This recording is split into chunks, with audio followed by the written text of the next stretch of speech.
అధికార party మద్దతుదారులైతే minor బాలికపైన అత్యాచారం చేసి దర్జాగా తప్పించుకొని తిరగవచ్చా? రాజకీయ పలుకుబడి ఉంటే బాధిత కుటుంబాన్ని బెదిరించి అసలు కేసే లేకుండా చేస్తే ఇక నేరమే కనిపించకుండా పోతుందా? ఏకంగా బాలిక కుటుంబాన్నే అదృశ్యం చేసే శక్తి ఉంటే ఇక పోలీసులు కూడా అసలు కేసే లేదని ఊరికే కూర్చొని ఉంటారా? ఒక 14 మంది 9వ తరగతి చదువుతున్న ఒక మైనర్ బాలికపై నెలల తరబడి అత్యాచారం చేస్తే, ఆమెకు గర్భం దాలిస్తే, గ్రామం మొత్తం తెలిసిపోతే, ఇప్పుడు ఆ కుటుంబం కూడా గ్రామాన్ని వదిలేసి వెళ్ళిపోతే పోలీసుల స్పందన ఏంటి? మాకు ఈ విషయం తెలియదు, ఎవరైనా వచ్చి ఫిర్యాదు చేస్తే ఎవరిని వదిలిపెట్టే ప్రసక్తే లేదు అని చెప్తున్నారు. ఫిర్యాదు వచ్చి ఎవరు చేయాలి? చనిపోయిన బాలిక తండ్రి చేయాలా? మతిస్థిమితం లేని తల్లి చేయాలా? లేకుంటే ఈ లోకం గురించి తెలియని ఆ చిన్నారి వచ్చి నేరుగా ఫిర్యాదు చేయాలా? అప్పటి వరకు పోలీస్ డిపార్ట్మెంట్ స్పందించదా? ఉమ్మడి అనంతపురం జిల్లా రామగిరి మండలం ఏడుగుర్రాలపల్లిలో ఒక దారుణం జరిగింది. పత్రికల్లో కూడా ఈ వ్యవహారం వచ్చింది. కానీ ఇది అతి సాధారణ అంశంలాగా మార్చేసేందుకైతే ప్రయత్నాలు జరుగుతూ ఉన్నాయి. తెలుగుదేశం పార్టీ కుటుంబానికి చెందిన బాలికగా కూడా చెప్తూ ఉన్నారు. గతేడాది తెలుగుదేశం పార్టీ విజయోత్సవ ర్యాలీలో డప్పు కొడుతూ ఈ బాలిక తండ్రి వాహనం మీద నుంచి కింద పడి ప్రాణాలు కోల్పోయాడు. తల్లి మతి స్థిమితం సరిగా లేదు. బాలిక 9వ తరగతి చదువుతోంది. తొలుత కొందరు యువకులు, గ్రామంలోని కొందరు యువకులు ఈ బాలికను లోపరుచుకొని అత్యాచారం చేసి వాటిని వీడియోలు తీశారు. ఆ వీడియోల్ని మరికొందరికి పంపించారు. ఇలా ఆ వీడియోల్ని చూపించి మిగిలిన వాళ్ళు కూడా బాలిక పైన కొన్ని నెలలుగా అత్యాచారానికి పాల్పడుతూ వచ్చారు. దాదాపు 14 మంది ఈ అఘాయిత్యానికి పాల్పడినట్టుగా చెప్తున్నారు. వీళ్ళందరికీ అధికార పార్టీ నాయకుల మద్దతు ఉంది అని కూడా చెప్తున్నారు. చివరకు మైనర్ బాలిక గర్భం దాల్చడంతో ఈ వ్యవహారం బయటకు రావడంతో ఊరిలో అందరికీ తెలిసిపోయింది.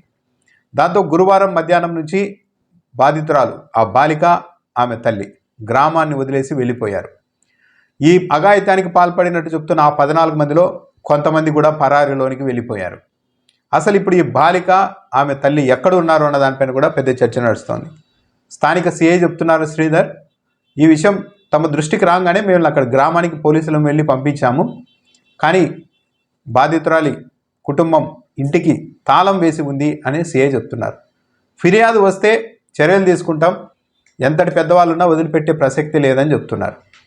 ఇప్పుడు బాలిక కానీ బాలిక తల్లి కానీ వచ్చి పోలీసులకు ఫిర్యాదు చేసి మాకు న్యాయం చేయండి అని కోరే పరిస్థితులు ఆ గ్రామంలో కానీ ఈ ఘటనలో ఈ ఉదంతంలో కానీ ఉన్నాయంటే లేవనే చెప్పాలి. ఎందుకంటే ఇప్పుడు ఆ బాలిక తల్లి ఒక రౌడీ షీటర్ ఆధీనంలో ఉన్నారని కూడా చెప్తున్నారు.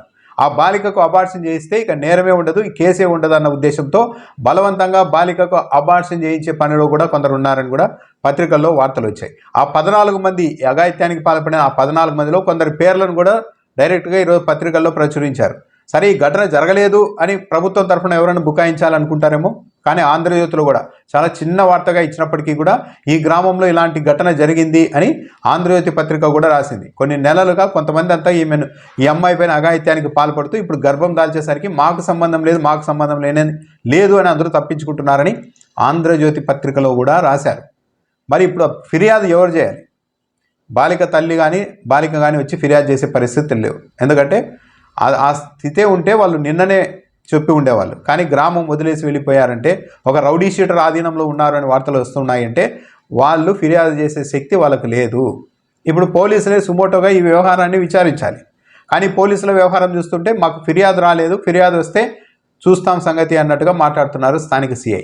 అంటే ఇక ఫిర్యాదు చేయకపోతే ఈ కేసే లేదా? ఇదొక అలవాటుగా కూడా మారొచ్చు కదా.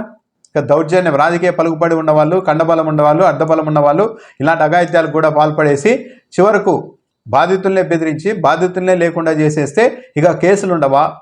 పోలీసులు కూడా మాకేమి ఇది రాలేదు కాబట్టి, మా దృష్టికి రాలేదు కాబట్టి, కేసు లేదు కాబట్టి మాకు సంబంధం లేదని చెప్తారా? ఫస్ట్ ఇప్పుడు పోలీసులు చేయాల్సింది ఏంటి? ఆ బాలిక ఎక్కడున్నారో కనిపెట్టాలి. ఎందుకంటే అబార్షన్ చేయించే పనిలో ఉన్నారంటున్నారు. అబార్షన్ చేయిస్తే ఇక నేరానికి సంబంధించి ఎలాంటి ఆధారాలు కూడా లేకుండా చేయాలి అన్నది పరిస్థితి. బాలిక తల్లి ఎక్కడున్నారు? వీటిని కనిపెట్టాలి కదా పోలీసులు. ఇంకా మీనమేషాలు లెక్కిస్తూనే ఉన్నారు. సో పోలీసులు తక్షణమే స్పందించాలి. జిల్లా ఎస్పీ స్పందించాలి. స్థానిక ఎస్ఐలు, సిఐలతో కాదు వ్యవహారం. నేరుగా జిల్లా ఎస్పీనే రంగంలోనికి దిగి ఈ కేసును పర్యవేక్షిస్తే కొద్ది మేర అయినా న్యాయం జరిగే అవకాశం ఉంటుంది.